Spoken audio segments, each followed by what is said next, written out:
Hello বন্ধুরা, কেমন আছে সবাই? ছেলেদের জীবনটা এমন যে একটা নির্দিষ্ট বয়স হলে নিজের অর্জন, যোগ্যতা আর পরিচয় কি হয়েছে সেটা খুঁজে বের করতে হয়। আজকের মুভিটিতে আমরা এরকম একটি কাহিনী দেখব, যেখানে একটি ছেলে তার পড়াশোনা শেষ করে নিজের অর্জন আর পরিচয় কি হয়েছে সেটা খোঁজে। কিন্তু সে দেখে তার এই 29 বছর জীবনে সে তেমন কিছুই অর্জন করতে পারেনি। তাই সে ভীষণ হতাশাগ্রস্ত হয়ে যায়। আর তারপরই তার জীবনে একটি মেয়ে আসে। সে তাকে এই হতাশা ভরা জীবন থেকে বের করে, কিন্তু কোনো এক কারণে মেয়েটি তাকে ছেড়ে চলে যায়। তারপর ছেলেটির কি হয়, মেয়েটি কেন তাকে ছেড়ে যায়, এসব প্রশ্নের উত্তর আমরা সম্পূর্ণ ভিডিওতে জানতে পারবো। মুভির মজা নিতে হলে তোমাকে সম্পূর্ণ ভিডিওটি অবশ্যই দেখতে হবে। আর বন্ধুরা, যদি তোমরা আমার চ্যানেলে নতুন হও তাহলে প্লিজ সবাই চ্যানেলটিকে সাবস্ক্রাইব করো। তোমার একটি লাইক আর সাবস্ক্রাইব আমাকে অনেক উৎসাহিত করে। তো চলো সিনে এক্সপ্লেন বাংলায় কাহিনী শুরু করি। আজকের মুভির নাম হলো 29। মুভির শুরুতেই আমাদের এই মুভির লিড ক্যারেক্টার সত্যকে দেখানো হয়। সে এগ্রিকালচার নিয়ে অনার্স মাস্টার করেছে। তার মা বাবার ইচ্ছে ছিল সে পড়াশোনা করে গ্রামে এসে আধুনিকভাবে কৃষিকাজ করবে, কিন্তু সে পড়াশোনা করে গ্রামে এসে দেখে ফসল ফলানোর প্রধান উপাদান পানি নেই, মাটি একদম শুকনো। তারপর সে নিজের যোগ্যতা, পরিচয় আর কি অর্জন হয়েছে সেটা খুঁজতে শুরু করে। গ্রামের এক একজন তাকে এক এক কথা বলে, কিন্তু সে বুঝতে পারছে না যে তার 29 বছর বয়সে সে জীবনে কি অর্জন করতে পেরেছে। তাই সে গ্রাম ছেড়ে শহরে যায়। সেখানে সে একটি এনজিওতে চাকরি নেই। এখানে এসেও সে তার পরিচয় খুঁজতেছে। এরপর আমাদের তার চেন্নাই শহরের ম্যাচ জীবন দেখানো হয়। দেখা যায় তার রুমমেটরাই তার বন্ধু। একজনের নাম হলো মানি। সে অনেক বছর ধরে ফিল্ম ডিরেক্টর হওয়ার জন্য চেষ্টা করছে, কিন্তু কোনো প্রডিউসার তাকে স্পন্সর করছে না। আর সে দীর্ঘদিন ধরে বেকার থাকায় তাকে তার গার্লফ্রেন্ডও ছেড়ে চলে গেছে। আরেকজন হলো বাসু। সে কোনো জিনিস দেখলেই তা বিক্রি করে দেয় এবং সারা দিন রাত তার গার্লফ্রেন্ডের সাথে কথা বলে। তাদের সবারই একটি প্রেম কাহিনী আছে, কিন্তু সত্য সে এখনো কারোর সাথে রিলেশনে যায়নি। তার এই দীর্ঘ জীবনে কোনো মেয়েই তাকে পছন্দ করেনি। এই কারণে সে তার জীবনে অনেক হতাশায় ভুগছিল। এভাবে একদিন সে তার অফিসে কাজে যাওয়ার সময় একটি মেয়েকে দেখতে পায়। তাকে সে প্রথম দেখায় পছন্দ করে ফেলে। সিঁড়ি দিয়ে উপরে ওঠার সময় সত্য তাকে আগে সাইড দিয়ে নিচে দাঁড়িয়ে থাকে এবং নিচ থেকে তাকে দাঁড়িয়ে দেখতে থাকে। মেয়েটি একটু অস্বস্তি বোধ করলে এতে সত্যভাবে মেয়েটি হয়তো তাকে নিয়ে ভুল বুঝেছে। তাই সে তাড়াতাড়ি করে সিঁড়ি দিয়ে উপরে উঠে যায়। সে তার টেবিলে আসলে তার কলিগ থেকে জানায় কাল অফিসে একটি খুবই সুন্দর মেয়ে এসেছে। তার কলিগ মেয়েটির ব্যাপারে আরও কিছু বলছিল। এমন সময় ওই মেয়েটি এখানে আসে আর সত্যকে বলে, আমি আপনাকে ভুল বুঝিনি। সত্য এটা শুনে খুশি হয়। তারপর মেয়েটি তাকে তার নাম বলে, বিজয় মহালক্ষ্মী, সংক্ষেপে বিজি। সত্যও তাকে তার পরিচয় দেয়। এরপর থেকে তারা ফ্রেন্ড হয়ে যায়। সত্য চেন্নাইয়ে এনজিওতে চাকরি করার পাশাপাশি একটি কমিউনিটি সেন্টারে পার্ট টাইম জব করত।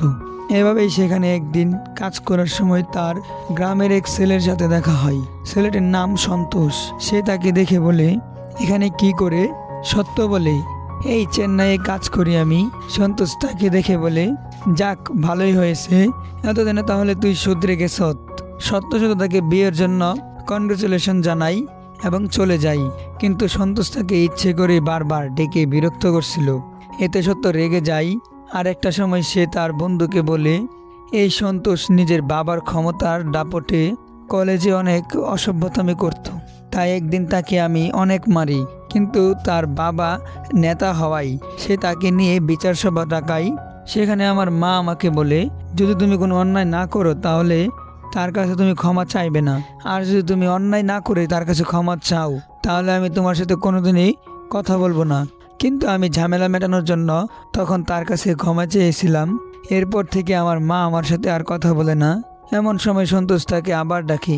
এবার সত্য রেগে যায় আর সে গিয়ে তাকে বলে, কি হয়েছে? সন্তোষ বলে, কি হবে, কাজ কর। সত্য বলে, তোর তো কোনো যোগ্যতাই হয়নি বিয়ে করার। বাবার ক্ষমতা ব্যবহার করে হয়তো কোনো কাজ করছস। আমার মতো ব্যাচেলার হলে বুঝতি, বয়স 29 হলে, আর তখন যদি নিজের কোনো পরিচয় তৈরি না হয় তাহলে কত সমস্যা যে হয়। তুই তো যেভাবে নিজের বাবার টাকায় জীবনযাপন করছিস সেভাবেই থাক। এটা বলে সে চলে যায়। এরপর একদিন বিজি তাকে ফোন করে বলে বিকালে সমুদ্রের কাছে দেখা করতে। সত্য এতে প্রচণ্ড খুশি হয় আর সে রেডি হয়ে সেখানে চলে যায়। বিজি তাকে বলে আমার আর বাড়িতে থাকতে ভালো লাগে না। ওই দিন কাপড় ধুইনি বলে মা আমাকে অনেক বকেছে। সে আমাকে একটু ভালোবাসে না। আজকে দেখো না আমার কত জ্বর হয়েছে, কিন্তু মা আজও আমাকে দিয়ে বাজার করিয়েছে। এই বলে সে সত্যর হাতটি নিজের শরীরে ছোঁয়ায়। সত্য বলে হ্যাঁ সত্যিই তো। তারপর বিজয় সমুদ্রের কাছে গিয়ে দাঁড়ায় আর সত্য পাড়ে বসে তার ব্যাপারে ভাবে। এভাবে এতদিন তার সাথে ঘোরাঘুরি করছি, কিন্তু আমি আমার মনের কথাই তাকে বলতে পারছি না। সে কি আমাকে পছন্দ করবে? তাকে কি আজ আমার মনের কথা বলে দেব? এসবের মাঝে বিজি এসে বলে তোমার কি হয়েছে? সত্য বলে কিছু না, চলো অন্য কোথাও যাই। আর সে উঠে চলে যায়। কিন্তু পিছন থেকে বিজি তাকে ডাকে আর সে বলে কি হয়েছে তোমার? এতদিন ধরে তোমাকে কত ইঙ্গিত দিচ্ছি, বুঝাচ্ছি, কিন্তু তোমার প্রপোজ করার কোনো নামই নেই। একদিন দেখবে আমাকে অন্য কেউ এসে প্রপোজ করে দেবে আর আমিও তাতে রাজি হয়ে যাব। সত্য বলে আরে না, আমি শুধু ভালো একটি সময়ের জন্য অপেক্ষা করছিলাম, শুধু সেটাই হচ্ছিল না। বিজি বলে আমি কিছু জানি না, এখনই বলো। সত্য একটু ভেবে বলে তো সারা জীবন কি আমাকে ভালো রাখতে পারবে? সে মজার ছেলে বিজিকে প্রপোজ করে। বিজি এটা শুনে হেসে ফেলে আর বলে আচ্ছা। তারপর তারা দুজনে একসাথে অনেক সময় কাটায়। এর পরের দিন অফিসে আসলে বিজি বলে কিছুক্ষণের মধ্যেই আমার বন্ধুরা এখানে আসছে, তারা তোমাকে অনেক দিন ধরেই দেখতে চাইছি। সত্য অনেক আগ্রহ নিয়ে বসে আছে, কিন্তু হঠাৎ তার একটি কল আসে। ফোনে তার বাবা বলে তোর মা অনেক অসুস্থ, তাড়াতাড়ি বাড়ি আই। সত্য বিজিকে কিছু না বলেই রুমে এসে জামা কাপড় নিয়ে বাস স্টেশনের জন্য রওনা দেয়। কিন্তু সে বাস স্টেশনে এসে বিজিকে দেখতে পাই। বিজি তাকে দেখে বলে যাক, তোমার সাথে দেখা হয়ে গেল। আমি তো ভেবেছিলাম হয়তো তুমি অন্য বাসে চলে গেছো। এরপর সে তার বান্ধবীদের সাথে সত্যকে পরিচয় করিয়ে দেয়। সত্য তাদের সরি বলে আর বলে পার্কে দেখা করার ইচ্ছে ছিল, কিন্তু এখানে দেখা করতে হচ্ছে। তার বন্ধুরা বলে কোনো সমস্যা নেই, আমরা অন্য একদিন দেখা করে নেব। এরপর বিজে তাকে গাড়িতে তুলে দেয় আর বলে পৌঁছে আমাকে ফোন করো। সত্য এখানে বিজির কেয়ারিং দেখে অনেক ইমপ্রেস হয়ে যায়। এরপর সে হাসপাতালে যায় তার মাকে দেখার জন্য, কিন্তু সেখানেও তার মা তার সাথে কথা বলে না। সত্য এতে অনেক রেগে যায় এবং ব্যাগ নিয়ে আবার শহরে চলে যাবার জন্য রওনা দেয়। কিন্তু তার বাবা বলে তোমরা কি আর জীবনের কথা বলবে না? তোমাদের এই মান অভিমানের জন্য আমরা আরো দুঃখী হয়ে গেছি। তুমি এখন আর শহরে যেও না, আমার জন্য হলেও কিছুদিন থেকে যাও। সত্য তার বাবার কথাই কিছুদিনের জন্য থাকতে রাজি হয়। এরপরের দিন তারা বাড়ি যায়। সেখানে সত্য তার বাবাকে বলে সে আরো ভালো একটি চাকরি খুঁজছে। তার বাবা বলে এবার তাহলে তোমার জন্য একটি পাত্রী দেখতে হচ্ছে। সত্য বলে তার কোনো প্রয়োজন নেই বাবা, আমি একজনকে পছন্দ করি, তার নাম হলো বিজি। তার বাবা বলে তাহলে তো ভালোই। এরপর সত্য তার গ্রামে কিছুদিন থাকে। এ সময় সে বিজির সাথে ফোনে কথা বলে সময় কাটায়। এরপর সে যখন গ্রাম থেকে শহরে আসে তখন সে একটু অসুস্থ হয়ে গেছিল। সে বাইরে না গিয়ে তার রুমেই শুয়ে থাকে, কিন্তু তখনই বাইরে বিজি আসে তাকে দেখার জন্য। বিজিকে দেখে তার বন্ধু মানি রুম থেকে বেরিয়ে যায়। বিজি সত্যকে বলে গ্রাম থেকে আসার পর তুমি অসুস্থতার জন্য অফিস থেকে আরো 3 দিনের ছুটি নিয়েছো, কিন্তু আমার তোমাকে খুব দেখার ইচ্ছে করছিল, তাই এখানে চলে এসেছি। সত্য এতে খুশি হয়। এরপর তারা দুজন একে অপরের সাথে মজা করতে থাকে। একটা সময় সত্য বিজিকে জিজ্ঞেস করে তাদের সম্পর্কের কথা সে তার মাকে কবে জানাবে। বিজি বলে আমি আগে আইএস করব, তারপর বিয়ে করব। সত্য বলে আচ্ছা ঠিক আছে তাহলে। কিন্তু এর পরের দিন থেকে বিজিকে একটু অন্যমনস্ক দেখায়। সে সত্যকে এড়িয়ে চলে। সত্য তাকে কি হয়েছে জিজ্ঞেস করলে বিজি বলে সে এই চাকরি ছেড়ে দিবে। সত্য তাকে এর কারণ জিজ্ঞেস করলে বিজি তাকে কিছু বলে না। সে হলরুমে চলে যায়, কিন্তু সেখানেও সত্য তাকে চাকরি ছাড়ার কারণ জিজ্ঞেস করলে বিজি বলে আমি আইএস এর কোচিংয়ে ভর্তি হচ্ছি, তাই এটা ছেড়ে দিচ্ছি। সত্য তাকে আর কিছু বলে না, কিন্তু বিজি তাকে সবার সামনে একটা কিস করে ফেলে। সবাই তা দেখে অবাক হয়ে যায়। এরপরে বিজি আইএস করার জন্য কোচিংয়ে ভর্তি হয়ে যায় আর পড়াশোনায় মনোযোগী হয়ে যায়। কিন্তু বিজিকে ছাড়া সত্যর কোনো কিছুতেই মন বসছে না। সে বিজিকে অনেক মিস করতেছিল। এভাবেই তাদের সম্পর্কে ফাটল ধরতে থাকে। তো একদিন বিজি তার পরীক্ষা দিয়ে সত্যকে ফোন করে। সত্য তাকে পরীক্ষা কেমন হয়েছে সেটা জিজ্ঞেস করলে বিজি বলে ভালো হয়েছে। সে তাকে কাল এক জায়গাতে যাওয়ার কথা বলে সত্যও রাজি হয়। পরের দিন তারা একটি জায়গাতে যায় যেখানে নাচ গানের অনুষ্ঠান হচ্ছিল। সেখানে একটি মহিলা খুব সুন্দর বাঁশি বাজাচ্ছিল। এটি বিজির হিন্দির টিচার। বিজি তাকে খুবই ভালোবাসে। তার সাথে দেখা করতেই তারা এখানে এসেছে। একটু পর একজন এসে বিজিকে ভিতরে নিয়ে যায় এবং তাকে একটি সুন্দর লেহেঙ্গা পরিয়ে বাইরে আনে।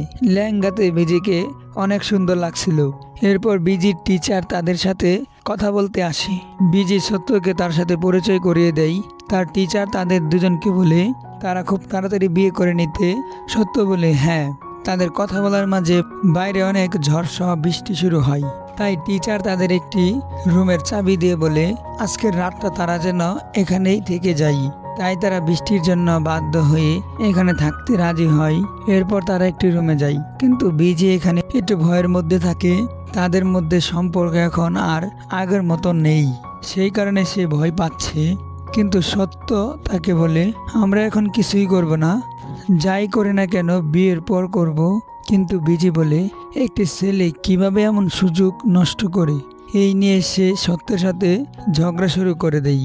একটা সময় সত্য রাগ করে বাইরে চলে যায়, কিন্তু সে কি ভেবে যেন আবার ভিতরে যায়। এবার বিজি তাকে বলে আমি যেভাবে আইএস অফিসার হওয়ার জন্য পরিশ্রম করছি, তেমন করে তুমিও একটা কিছু হওয়ার জন্য চেষ্টা করো না কেন।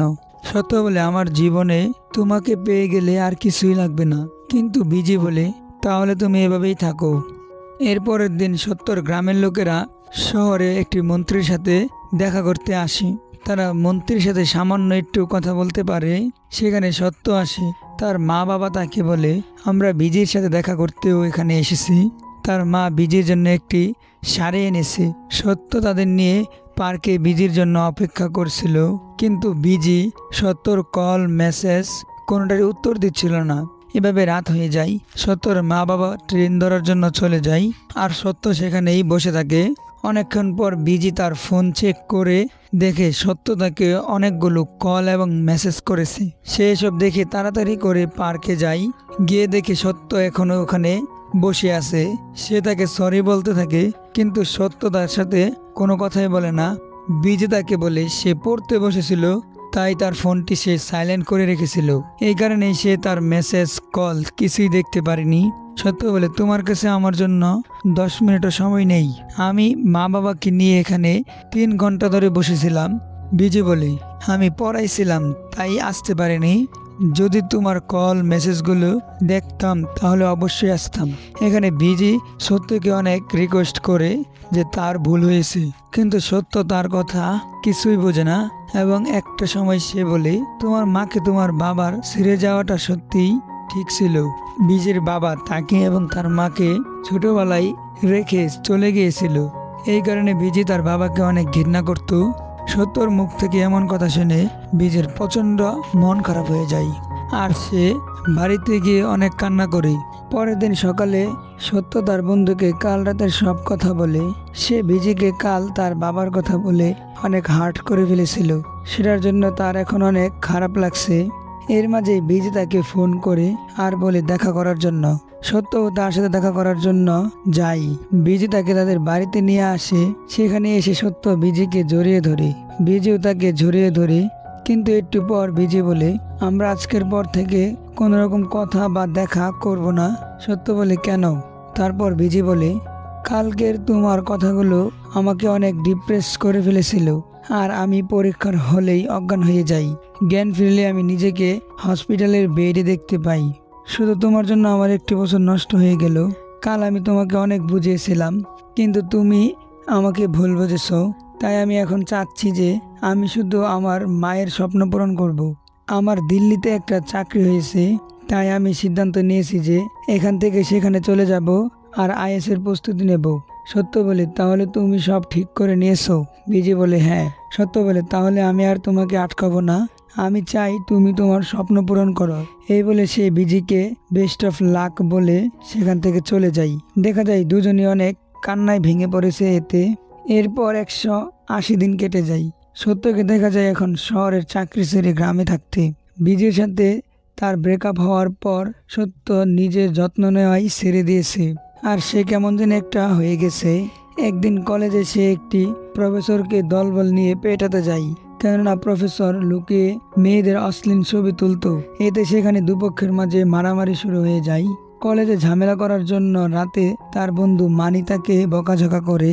সে বলে এসব মারামারি হাঙ্গামা না করে চল আবার আমরা শহরে ফিরে যাই। সত্য বলে না, আমি আর শহরে যাব না, এবার ওই ঝিলের জায়গাটা দখল মুক্ত করেই ছাড়বো এবং গ্রামে কৃষিকাজ করব। মানি বলে এসব তুই বীজের উপর জেদ করে করছিস না? সত্য বলে না।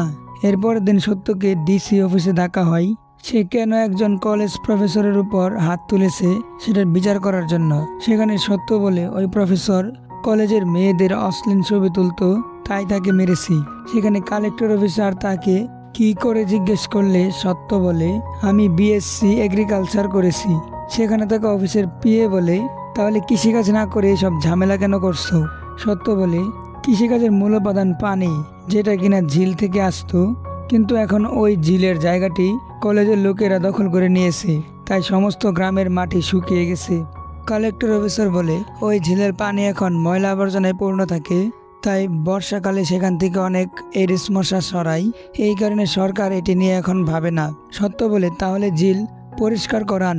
কিন্তু ম্যাডাম বলে এসব কাজ হুটহাট করে করা যায় না। ঝিল পরিষ্কার করতে হাইকোর্টের অনুমতি লাগবে এবং সরকার থেকে একটি মোটা অঙ্কের অনুদানও লাগবে। সত্য বলে ততদিনে তাহলে বৃষ্টির সিজনই শেষ হয়ে যাবে।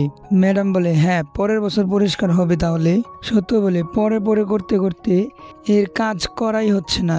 ম্যাডাম বলে এত তাড়া থাকলে তুমি নিজে কেন তা দায়িত্ব নিয়ে পরিষ্কার করছো না? সত্য বলে একবার দায়িত্ব দিয়ে দেখুন তো। ম্যাডামে তো অবাক হয়ে যায় এবং বলে আচ্ছা যাও, তোমাকে ওই ঝিল পরিষ্কারের দায়িত্ব দিলাম। বৃষ্টির সিজন শেষ হওয়ার আগে কাজ শেষ করতে হবে। এরপর দিন সত্য সকল গ্রামবাসীকে নিয়ে ওই ঝিল পরিষ্কার করতে আসে। তারা সবাই মিলে ঝিল পরিষ্কার করতে শুরু করে। তাদের সাহায্য করতে স্কুল কলেজের ছেলেমেয়েরাও আসে, কিন্তু এর মাঝেই তাদের আটকাতে সন্তোষ আসলে সবাই তাকে ভয় দেখিয়ে তাড়িয়ে দেয়। আসলে ওই ঝিলের জমিটি সন্তোষের বাবা দখল করে সেখানে স্কুল কলেজ তৈরি করেছে, তাই সে তাদের আটকাতে এসেছিল। কিন্তু সবাই চাচ্ছে ঝিলটি আবার পরিষ্কার হোক এবং গ্রামে আবার সবাই কৃষিকাজ করে নিজের জীবিকা নির্বাহ করতে পারে। এই কারণে সবাই নিজের সব সময় ঝিল পরিষ্কারে লাগিয়ে দেয়। অন্যদিকে বিজিকে দেখা যায় আইএএস অফিসার হওয়ার জন্য দিনরাত পড়াশোনা করতে, কিন্তু সে সত্যকে কোনোভাবেই ভুলতে পারছে না। সত্য ঝিল পরিষ্কারে নিজেকে ব্যস্ত রাখলেও সেও মাঝে মাঝে বিজিকে মনে করে প্রচণ্ড কান্না করে। একদিন রাতে বৃষ্টি হয় আর ঝিলে কিছুটা পানি জমে। এতে সত্য অনেক খুশি হয়, কিন্তু সন্তোষ এতে চিন্তায় পড়ে যায়, কেননা এই পাশেই তার বাবার স্কুল কলেজ ছিল। যদি এই ঝিল আবার পানিতে পূর্ণ হয় তাহলে তার বাবার কলেজের দখলকৃত জমিটি তাদেরকে ফেরত দিতে হবে এবং স্কুল কলেজও বন্ধ করতে হবে। তাই সে কিছু লোককে সেখানে পাঠায় ঝামেলা করার জন্য। সত্য তাদের বুঝিয়ে বললে তারা শোনে না এবং ঝামেলা শুরু করে।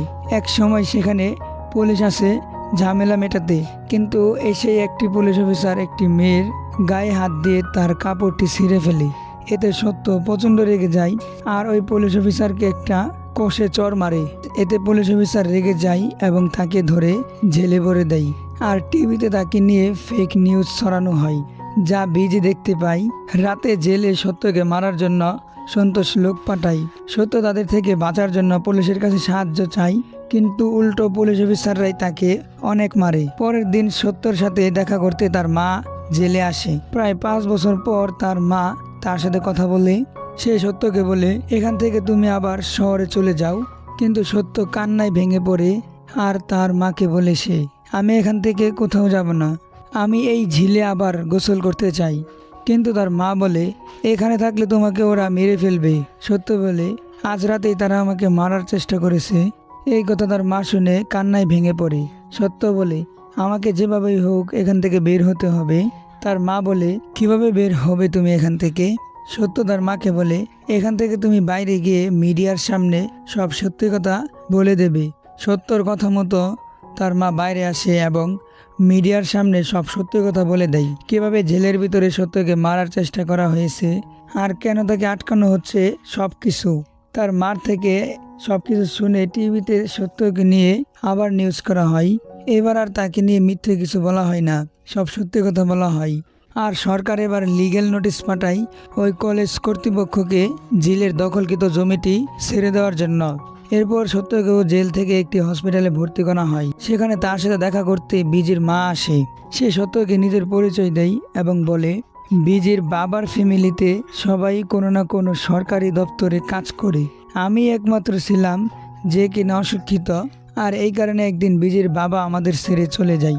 সেদিনের পর থেকেই আমি মনে মনে পণ করেছি যে আমার মেয়ে বিজিকে আমি আইএস অফিসার বানাবো।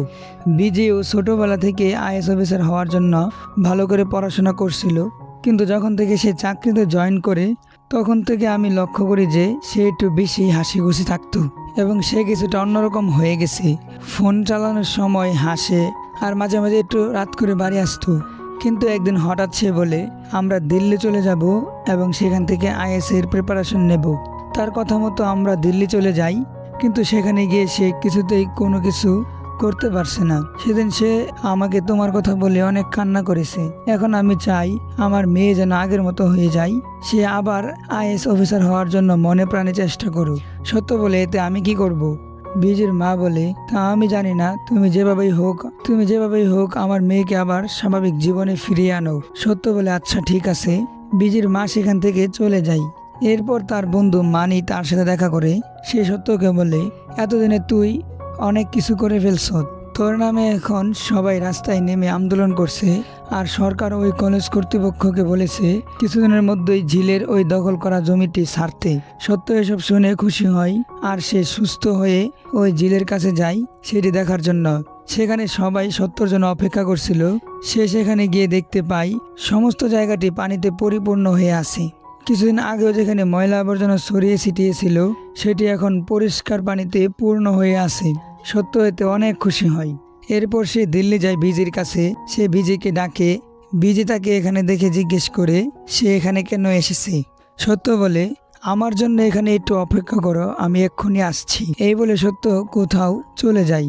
তখনই সেখানে একটি লোক আসে। বিজি তাকে দেখে ভয় পেয়ে যায়, কিন্তু লোকটি তার নাম বললে বিজির নাম শুনে লোকটিকে পাপা বলে ডাকে। লোকটি এতে কান্না করে দেয়। বিজি বুঝে ফেলে যে ওই লোকটি তার বাবা। সে তাকে শান্ত করে। এখানে আমরা জানতে পারি যে এই লোকটিকে এখানে সত্য এনেছে।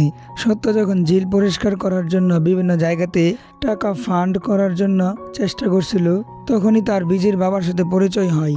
আর আজ তাকে সে এখানে বিজির সাথে দেখা করার জন্য এনেছে। বিজি তার বাবার সাথে দেখা করে সত্যর কাছে আসে।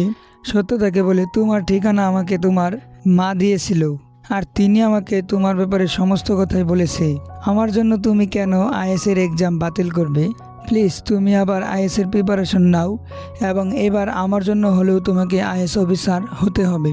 বিজি বলে হ্যাঁ, আমি আবার আমার স্বপ্ন পূরণ করার জন্য লড়ব এবং এবার আমি আইএস অফিসার হবই। এরপর দেখা যায় সত্য একটি হল রুমে নিজের জীবনের গল্প বলছে এবং বিজি আইএসের পরীক্ষা দিচ্ছে, এবং এর মধ্যে দিয়েই এই মুভিটি শেষ হয়। তো বন্ধুরা, ভিডিওটি কেমন লাগলো কমেন্টে জানাবে। ভালো লাগলে লাইক করো আর খারাপ লাগলে ডিসলাইক করো। আর তোমাদের কাছে আমার একটা রিকোয়েস্ট, চ্যানেলে নতুন হলে প্লিজ সবাই চ্যানেলটিকে সাবস্ক্রাইব করো। আবার দেখা হচ্ছে নতুন কোনো ভিডিওতে। ততদিন ভালো থেকো সবাই।